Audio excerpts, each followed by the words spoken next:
ಆತ್ಮೀಯರೇ ನಮಸ್ಕಾರ. ನ್ಯೂಸ್ 18 ಡಿಜಿಟಲ್ಗೆ ಸ್ವಾಗತ. ನಾನು ಕಾರ್ತಿಕ್. ಡಿ.ಕೆ. ಶಿವಕುಮಾರ್ ಅವರು ಕರ್ನಾಟಕದ CM ಆಗಿ ಪದಗ್ರಹಣವನ್ನು ಮಾಡಲಿಕ್ಕಿದ್ದಾರೆ. ಜೂನ್ 3ನೇ ತಾರೀಕು ಸಂಜೆ 4:05 ಪದಗ್ರಹಣ ಕಾರ್ಯಕ್ರಮ ನಡೆಯಲಿಕ್ಕಿದೆ. ಆದರೆ ಈ ಒಂದು ಪದಗ್ರಹಣ ಕಾರ್ಯಕ್ರಮನ ಸರಳವಾಗಿ ಮಾಡೋದಕ್ಕೆ ಕಾಂಗ್ರೆಸ್ ನಿರ್ಧಾರವನ್ನು ತೆಗೆದುಕೊಂಡಿದೆ. ಈ ಒಂದು ಸರಳ ಕಾರ್ಯಕ್ರಮದ ಹಿಂದೆ ಬೇರೆಯೇ ಲೆಕ್ಕಾಚಾರ ಇದೆ. ಡಿ.ಕೆ. ಶಿವಕುಮಾರ್ ಹೇಳಿದಂತೆ RCBಯ ಕಾಲು ತುಳಿತ ಒಂದೇ ಕಾರಣ ಅಲ್ಲ, ಅದರ ಅಸಲಿ ಕಾರಣವೇ ಬೇರೆ ಇದೆ. ಅದನ್ನು ನಿಮಗೆ ಈ ವಿಡಿಯೋದಲ್ಲಿ ತಿಳಿಸ್ತಾ ಹೋಗ್ತೀನಿ, ಸಂಪೂರ್ಣವಾಗಿ ನೋಡಿ. ಪ್ರಮುಖವಾಗಿ ಈ ಬಾರಿ ಡಿ.ಕೆ. ಶಿವಕುಮಾರ್ ಅವರು ಏನು CM ಅಂತ ಬಿಂಬಿತರಾದರು, ಆ ಸಂದರ್ಭದಲ್ಲಿಯೇ ಒಂದಿಷ್ಟು ಸಿದ್ಧತೆಗಳನ್ನ ಮಾಡಿಕೊಳ್ಳಲಾಗಿತ್ತು. CLP ಸಭೆಗೂ ಮುನ್ನ ಅವರು ಕಾರ್ಯಕ್ರಮವನ್ನು ಯಾವ ರೀತಿಯಾಗಿ ಮಾಡಬೇಕು ಅನ್ನುವಂಥ ನಿಟ್ಟಿನಲ್ಲಿ ಅವರ ಸಹಚರರೊಂದಿಗೆ, ಅವರ ಆತ್ಮೀಯರೊಂದಿಗೆ ಚರ್ಚೆಯನ್ನು ಕೂಡ ಮಾಡಿದರು. ವಿಧಾನಸೌಧದ ಗ್ರ್ಯಾಂಡ್ ಸ್ಟೆಪ್ ಮೇಲೆ ಕಾರ್ಯಕ್ರಮ ಮಾಡಬೇಕು, ಯಾರು ನನ್ನ ಗುರುವಾಗಿರ್ತಕ್ಕಂಥ SM ಕೃಷ್ಣ ಅವರು ಎಲ್ಲಿ ಈ ಒಂದು ಪ್ರಮಾಣವಚನ ಸ್ವೀಕಾರ ಮಾಡಿದ್ರು ಅದೇ ಸ್ಥಳದಲ್ಲಿ ನಾನು ಮಾಡಬೇಕು. ಜೊತೆಗೆ ತನ್ನ ಬದ್ಧ ವೈರಿಯಾಗಿರುವಂಥ ಕುಮಾರಸ್ವಾಮಿಯವರು ಎಲ್ಲಿ ಪ್ರಮಾಣವಚನವನ್ನು ಸ್ವೀಕಾರ ಮಾಡಿದ್ರು ಅದೇ ಸ್ಥಳದಲ್ಲಿ ನಾನು ಪ್ರಮಾಣವಚನ ಸ್ವೀಕಾರ ಮಾಡ್ತೇನೆ ಎನ್ನುವಂಥ ಮಾತನ್ನು ಅವರ ಅಕ್ಕಪಕ್ಕದಲ್ಲಿರುವಂಥ ಆತ್ಮೀಯರಿಗೆ ಹೇಳಿದರು ಅಂತ ಅನ್ನೋದು ಗೊತ್ತಾಗಿತ್ತು. ಅದು ಸ್ಪಷ್ಟವಾಗಿರುವಂಥ ಮಾಹಿತಿಯೂ ಕೂಡ ಆಗಿತ್ತು. ಆದರೆ ಒಮ್ಮೆಲೆ KPCCಯಲ್ಲಿ ಒಂದು ಸುದ್ದಿಗೋಷ್ಠಿಯನ್ನು ಮಾಡ್ತಾರೆ. GC ಚಂದ್ರಶೇಖರ್ ಅವರು ಸುದ್ದಿಗೋಷ್ಠಿಯನ್ನು ಮಾಡಿ ಅವರು ಯಾವ ರೀತಿಯಾಗಿ ಕಾರ್ಯಕ್ರಮ ಇರುತ್ತೆ ಅನ್ನೋದ್ರ ಬಗ್ಗೆ ರೂಪುರೇಷೆಯನ್ನು ಹೇಳ್ತಾರೆ. ಸರಳವಾಗಿ ನಾವು ಕಾರ್ಯಕ್ರಮ ಮಾಡ್ತೇವೆ. ದೇಶದಾದ್ಯಂತ ತೈಲ ಬೆಲೆ ಹೆಚ್ಚಳ ಆಗ್ತಾ ಇದೆ, ಬೆಲೆ ಏರಿಕೆ ಆಗ್ತಾ ಇದೆ, ದೇಶದ ಜನ ಸಂಕಷ್ಟದಲ್ಲಿದ್ದಾರೆ. ದೇಶದ ಜನ ಸಂಕಷ್ಟದಲ್ಲಿರುವಂಥ ಸಂದರ್ಭದಲ್ಲಿ ನಾವು ಅದ್ಧೂರಿಯಾಗಿ ಕಾರ್ಯಕ್ರಮವನ್ನು ಮಾಡೋದಿಲ್ಲ, ಸರಳ ಕಾರ್ಯಕ್ರಮವನ್ನು ಮಾಡೋದಕ್ಕೆ ಸಿದ್ಧತೆಯನ್ನು ಮಾಡಿಕೊಂಡಿದ್ದೇವೆ. ಆ ರೀತಿಯ ನಿರ್ಧಾರವನ್ನು ಪಕ್ಷ ತೆಗೆದುಕೊಂಡಿದೆ ಅನ್ನುವಂಥ ಮಾತನ್ನು ಬಹಿರಂಗವಾಗಿ ಹೇಳ್ತಾರೆ.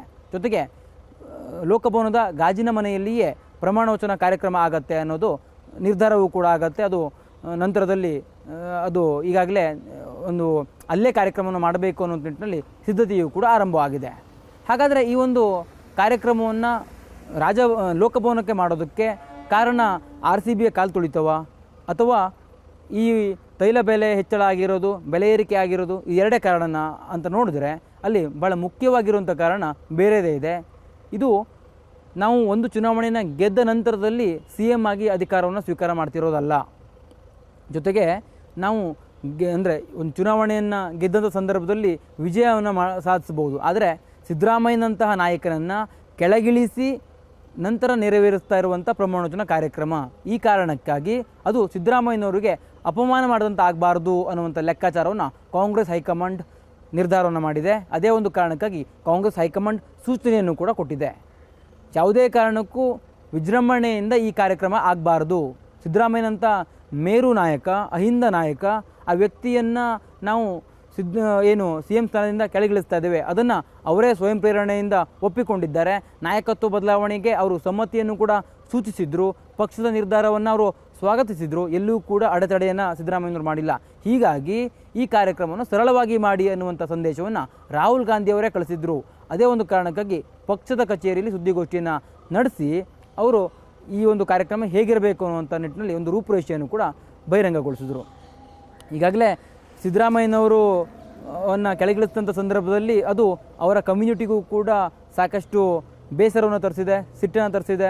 ಪಕ್ಷದ ವಿರುದ್ಧವೂ ಕೂಡ ಕೆಲವು ನಾಯಕರು ಮಾತನಾಡ್ತಾ ಇದ್ದಾರೆ. ಅಂದರೆ ಜಾತಿಯ ನಾಯಕರು, ಸಮುದಾಯದ ನಾಯಕರು, ಅಹಿಂದ ವರ್ಗದ ನಾಯಕರು ಮಾತನಾಡ್ತಾ ಇದ್ದಾರೆ. ಹೀಗೆಲ್ಲ ಇರುವಂಥ ಸಂದರ್ಭದಲ್ಲಿ ಸಿದ್ದರಾಮಯ್ಯನವರನ್ನು ಆ ಒಂದು ಸ್ಥಾನದಿಂದ ಮುಕ್ತಿಗೊಳಿಸಿ ಡಿ.ಕೆ. ಶಿವಕುಮಾರ್ ಅವರನ್ನು ಆ ಸ್ಥಾನಕ್ಕೆ ನಿಯೋಜನೆ ಮಾಡ್ತಿರುವಂಥ ಸಂದರ್ಭದಲ್ಲಿ ಅದು ಸರಳವಾಗಿರಲಿ ಅನ್ನುವಂಥ ಒಂದು ಸಂದೇಶ ರವಾನೆ ಮಾಡುವ ಕೆಲಸವನ್ನು ಕಾಂಗ್ರೆಸ್ ಮಾಡಿದಂತೆ ಕಾಣಿಸ್ತಾ ಇದೆ.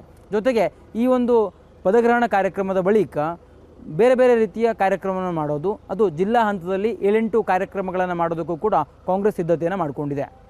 ಆ ಕಾರ್ಯಕ್ರಮ ಹೇಗಿರುತ್ತೆ ಅಂತಂದರೆ, ಈ ನೂತನ CM ಆಗಿ ಡಿ.ಕೆ. ಶಿವಕುಮಾರ್ ಇರ್ತಾರೆ, ಅವರ ಪಕ್ಕದಲ್ಲಿ ಸಿದ್ದರಾಮಯ್ಯನವರು ಕೂಡ ಇರ್ತಾರೆ. ಜನತೆಯ ಮುಂದೆ ಇದು ಸಿದ್ದರಾಮಯ್ಯನವರ ಮೂಲಕವಾಗಿ, ಅವರ ಒಪ್ಪಿಗೆ ಮೂಲಕವಾಗಿಯೇ CM ಸ್ಥಾನವನ್ನು ಡಿ.ಕೆ. ಶಿವಕುಮಾರ್ ಅವರು ಅಲಂಕರಿಸಿರೋದು ಅನ್ನುವಂಥ ಸಂದೇಶವನ್ನು ರವಾನೆ ಮಾಡಬೇಕು. ಜೊತೆಗೆ ಯಾವುದೇ ಕಾರಣಕ್ಕೂ ಅಹಿಂದ ವರ್ಗಕ್ಕೆ ಬೇರೆಯ ಸಂದೇಶಗಳು ಹೋಗಬಾರ್ದು, ಸಿದ್ದರಾಮಯ್ಯನವರ ಸಮ್ಮತಿಯಿಂದಲೇ ಇದು ಆಗಿರುವಂತಹ ನಿರ್ಧಾರ ಅನ್ನುವಂಥ ಒಂದು ಜಗಜ್ಜಾಹೀರು ಮಾಡಬೇಕು. ಆ ಕಾರಣಕ್ಕಾಗಿ ಒಂದು ಕಾರ್ಯಕ್ರಮವನ್ನು ಆಯೋಜನೆ ಮಾಡ್ತಾರೆ. 2-3 ಜಿಲ್ಲೆಯನ್ನು ಸೇರಿಸಿ ಒಂದು ಕಾರ್ಯಕ್ರಮವನ್ನು ಮಾಡುವ ಮೂಲಕವಾಗಿ ಹೆಚ್ಚಿನ ಜನರನ್ನು ಸೇರಿಸಿ ಪಕ್ಷದ ಕಾರ್ಯಕರ್ತರು ಪದಾಧಿಕಾರಿಗಳನ್ನು ಸೇರಿಸಿ ಅಲ್ಲಿ ಒಂದು ವಿಜಯೋತ್ಸವದ ರೀತಿಯಲ್ಲಿ ಕಾರ್ಯಕ್ರಮವನ್ನು ಮಾಡೋದು. ಸಿದ್ದರಾಮಯ್ಯನವರಿಗೆ ಒಂದು ಬೀಳ್ಕೊಡುಗೆಯ ಕಾರ್ಯಕ್ರಮವೂ ಕೂಡ ಅದು ಆದರೆ ಆಶ್ಚರ್ಯ ಪಡಬೇಕಾಗಿಲ್ಲ. ಅಂದರೆ ಆ ರೀತಿಯ ಒಂದು ಕಾರ್ಯಕ್ರಮವನ್ನು ಅದಕ್ಕೆ ಸಂಬಂಧಪಟ್ಟಂಗೆ ಸ್ಪಷ್ಟವಾಗಿರುವಂಥ ರೂಪುರೇಷೆಯನ್ನು KPCC ಇದುವರೆಗೂ ಬಿಡುಗಡೆ ಮಾಡಿಲ್ಲ.